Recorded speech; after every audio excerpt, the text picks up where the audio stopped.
Greetings, my crafty friends. Welcome to another episode of Angela Shows You. Today we are going to make a tablet slash e-reader carry pouch. So these are great for, if you're going somewhere and you want to take your tablet or your e-reader with you and you want to give it a little bit of protection. So these are a great item to make so that you can take your item, your stuff with you and keep it protected. And it has an elastic closure. So these are pretty easy to make. They just take a few pieces of material, and the exact measurements are really going to depend on what your what the size is of your either iPad or Kindle or tablet or whatever it is that you're using.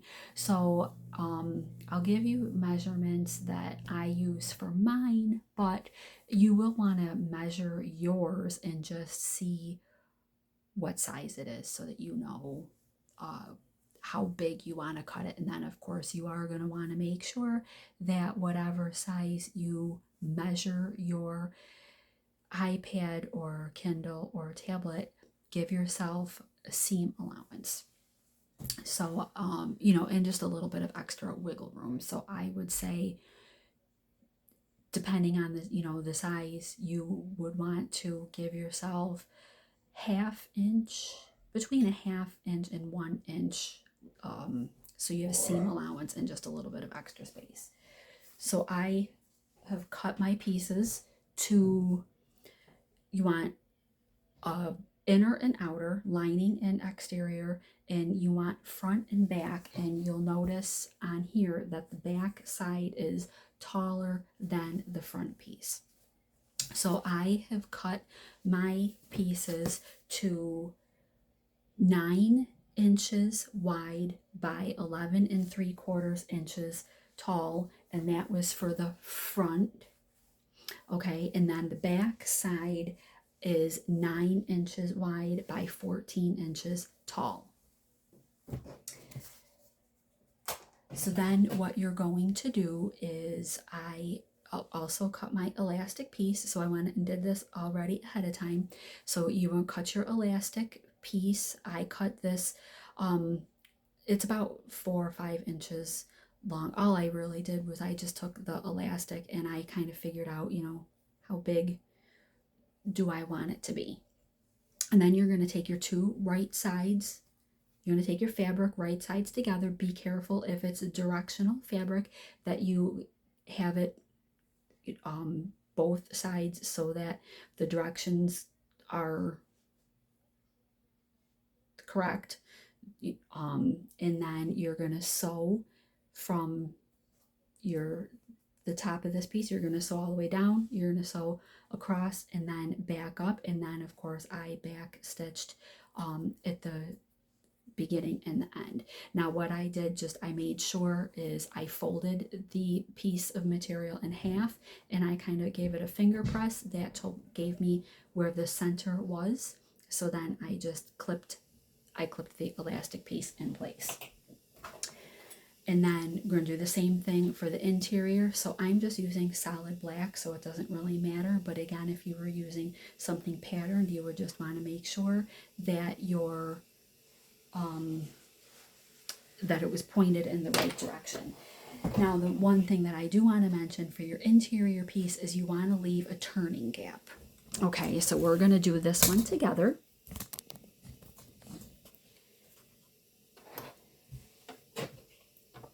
So I'm going to start here at the top, about a 1/4 inch seam allowance.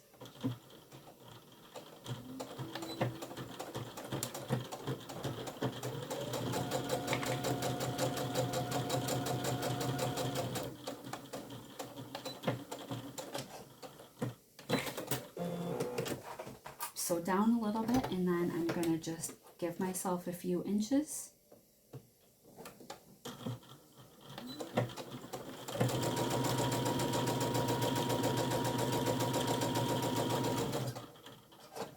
When I get to my corner, I'm going to leave the needle down and I'm going to lift up the presser foot. I'm going to pivot and I'm going to go across the bottom.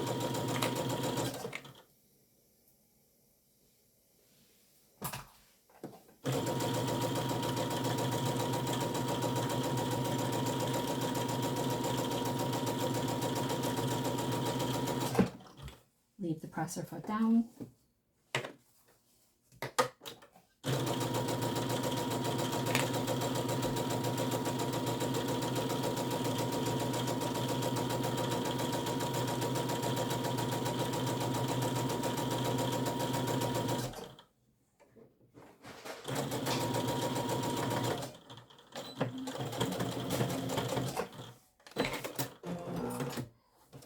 Okay, so now we've got the inside is sewn together. I'm going to just clip the corners. Be careful that you don't clip your, too far in so that you don't catch the threads.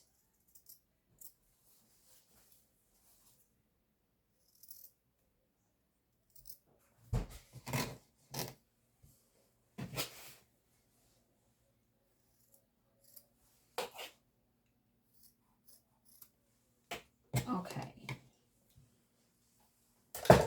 So the other couple things that I want to mention about this is on my exterior piece, I used a piece of fusible fleece and I ironed it on, and then I kind of reinforced the fusible fleece by just doing some stitches. I did four stitches on each. I did 1, 2, 3, 4. 1, 2, 3, 4. So, and I did I did 3 on the front piece. I did there's 1 here, 1, 2, 3, and then 1, 2, 3. So I just did that just to make sure that it doesn't move anywhere. This is going to be machine washable, so I did want to just give a few stitches every few inches to just make sure that the fusible fleece doesn't move anywhere. I mean, it shouldn't because it's ironed on, but it is, I do believe it's recommended to go ahead and do some stitches anyway. So I did that as well. So I just wanted to point out that, you can use really anything that you want to give that just a little bit of padding inside.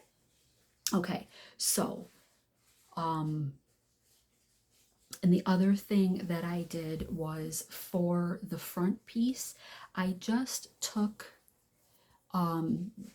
real tiny, I just folded, let's see here, I folded so that I would have a crease. So I just gave just a real small, so you can see I did that. That way, when this is finished, it just has a nice finished edge to it. Okay, so the next thing that you're going to want to do is you're going to turn your lining piece, your inside piece, you're going to turn it right side out.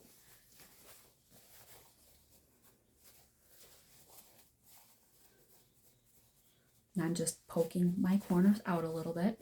Okay, we've got our turn gap here. And then I'm going to take and I'm going to insert the lining inside the exterior piece.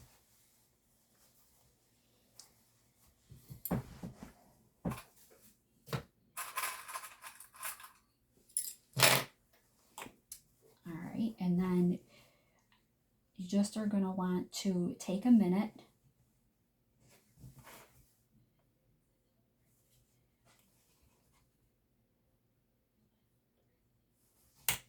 get your raw edges lined up.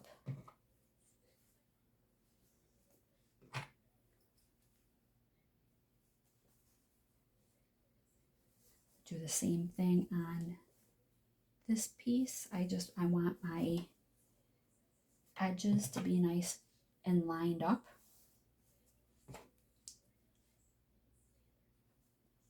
Okay. And I'm going to just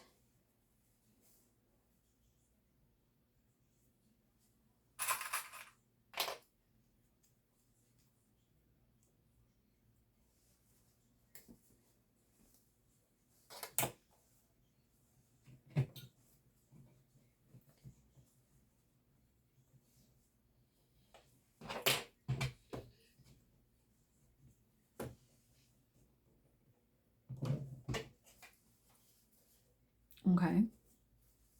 So then what we're going to do is we're going to stitch here.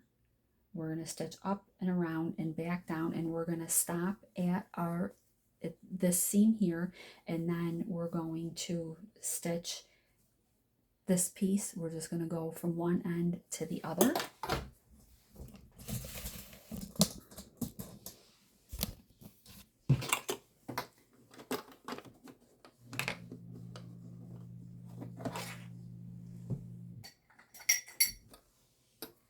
So what I'm going to do here is I am going to just give this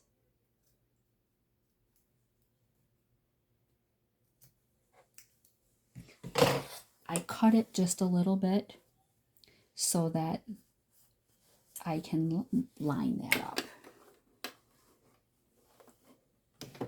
You're not going to know that that was done when this is all done.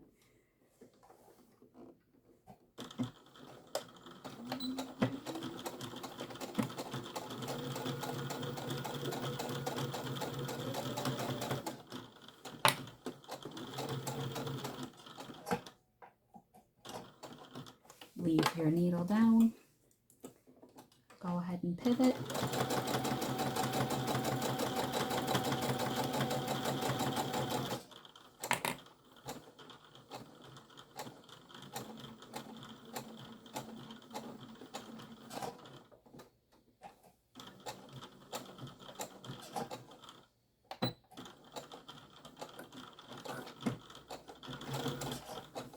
Where the elastic is where I just went back and forth just a tad.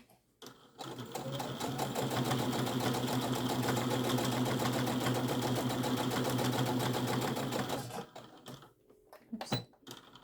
Too far. Okay. I'm gonna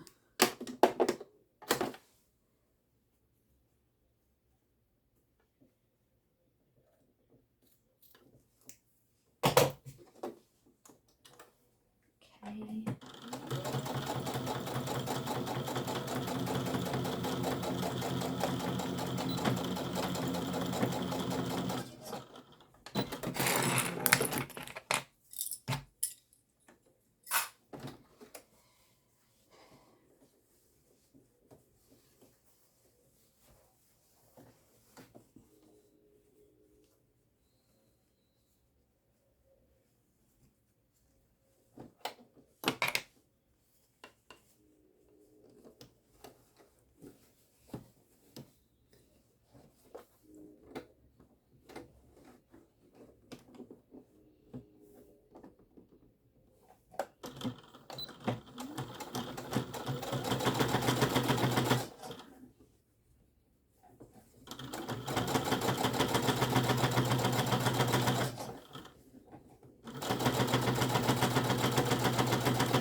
Oh.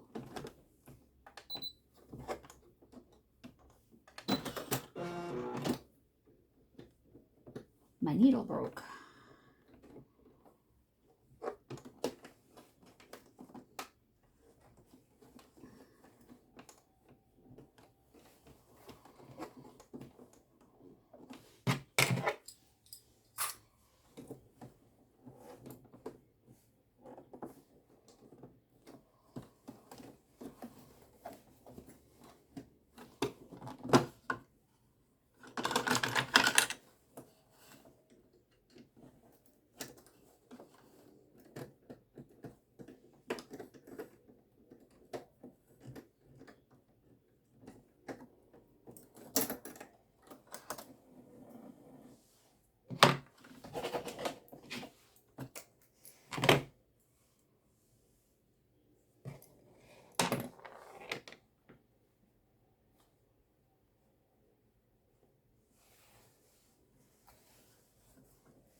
Well, that was fun. uh,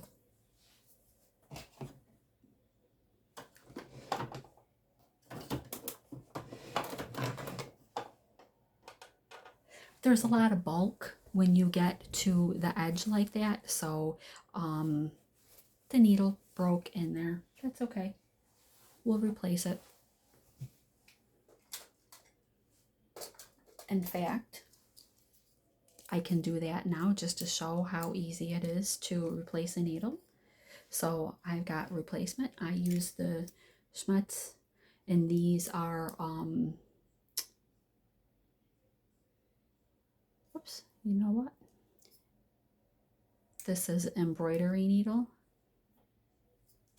Normally, so I use the general 80/20.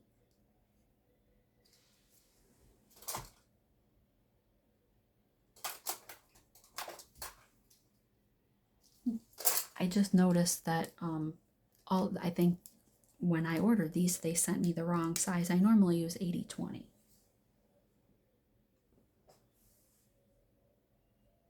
I think that's what.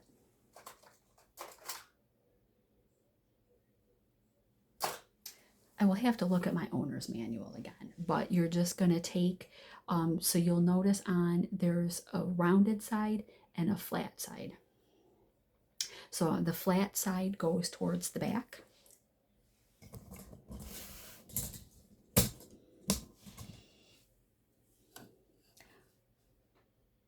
The flat side goes towards the back, and you're just going to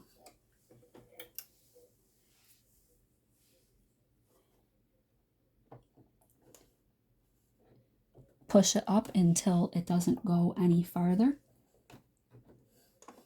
And you're gonna, so there's a dial here. So you're gonna insert the needle up in there, and you're gonna until it doesn't go up anymore, and then you're gonna turn that dial until it's tightened. And then take your presser foot.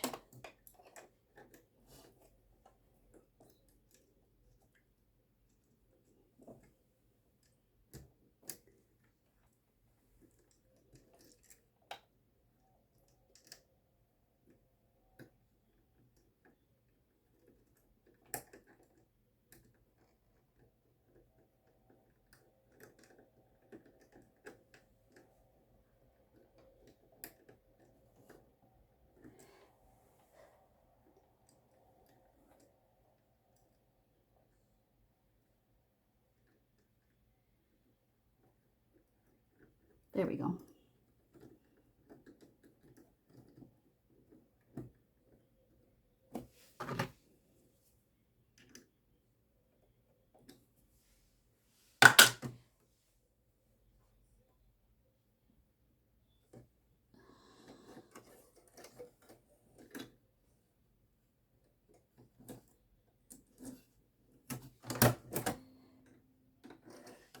Okay.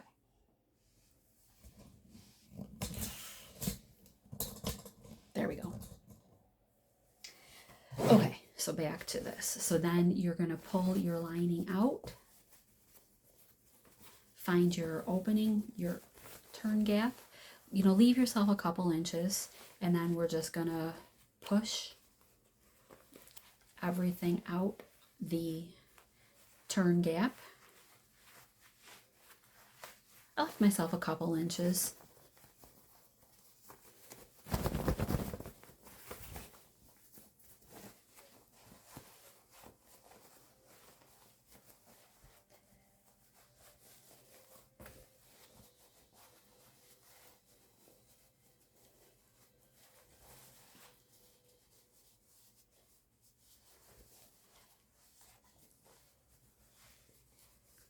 And I'm just using my fingers, and I'm poking out that hole. If you have the point poker,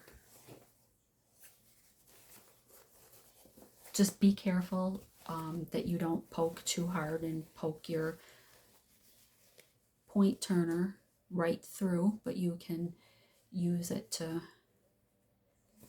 poke out your corners and make them a little pointier.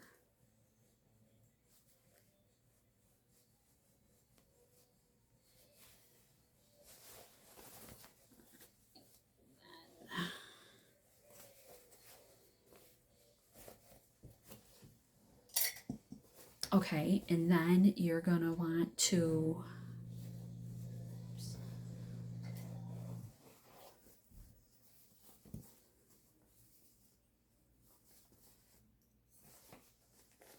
almost forgot about our flap.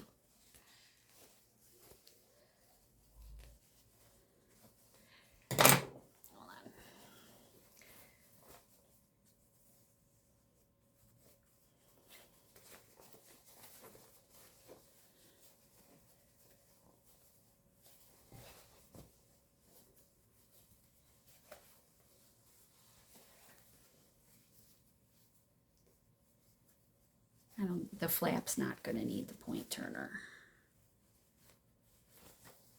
Okay. So then we're going to want to stitch the turning gap so that it's stitched closed.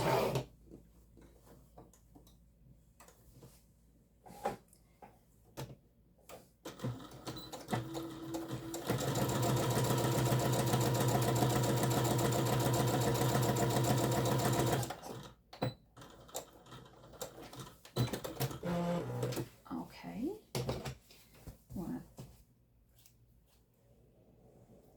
Clip those threads.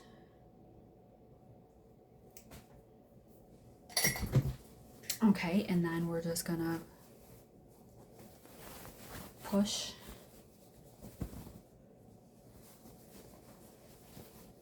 the lining piece in.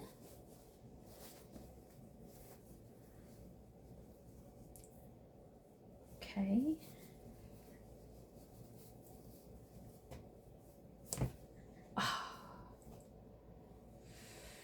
I did not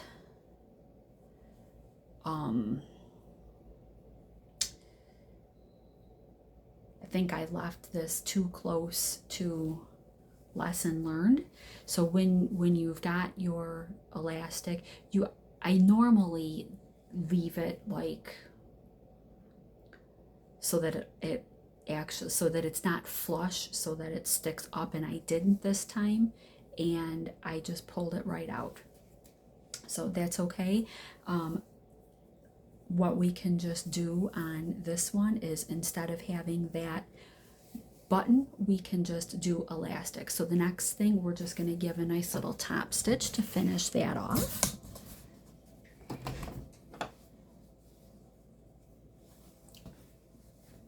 So I am going to start, and you can't even see where I cut, where I gave that a cut. You can't even see it. So we're just going to start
and then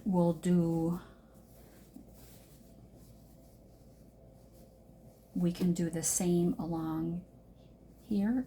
And this is nice, we've got a little contrasting piece, so we're going to just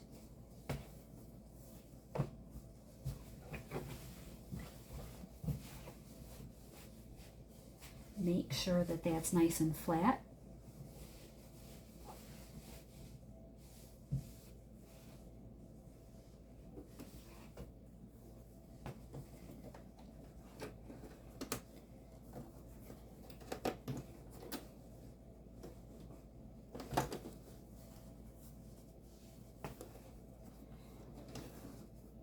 There we go.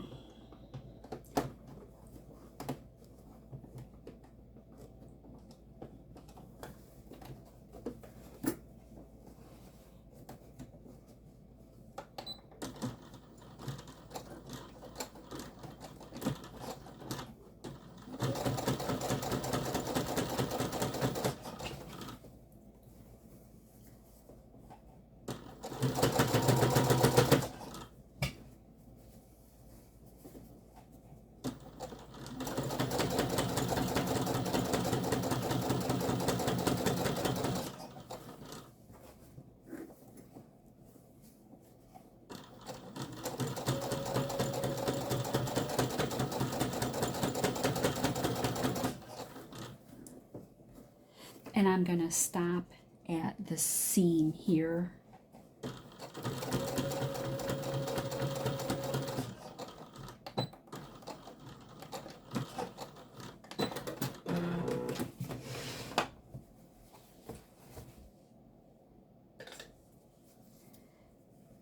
We'll clip out any extra threads that we have.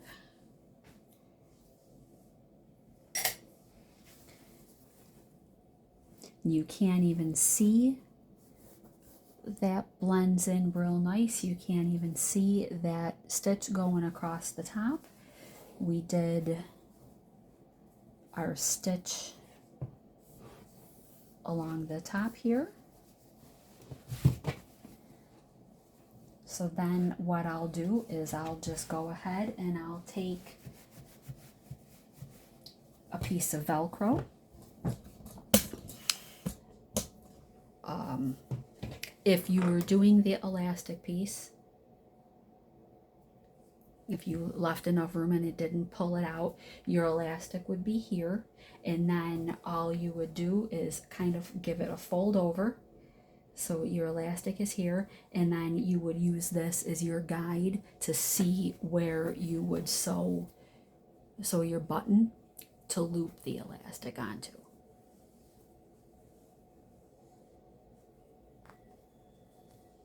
It's hard to do with one hand. So that's how you would do it. But since I didn't give enough leeway, I'm going to just take some elastic or Velcro, and I'm going to stick a piece of Velcro on here, and then I'll fold it over and see where it needs to go on this piece and get that all lined up. But that's that. And then you've got an e-reader carry pouch. So I hope that you found this helpful, needle breaking and all. I hope that you'll give this a thumbs up, and if you haven't yet subscribed to Angela Shows You, I hope that you will consider subscribing and getting more tutorials, and hopefully no more breaking needles in the middle of a project. But there was a good opportunity to if you're new to sewing and haven't had to change out a needle yet, then hopefully that showed you how easy it is to do that. But there we go. See you next time.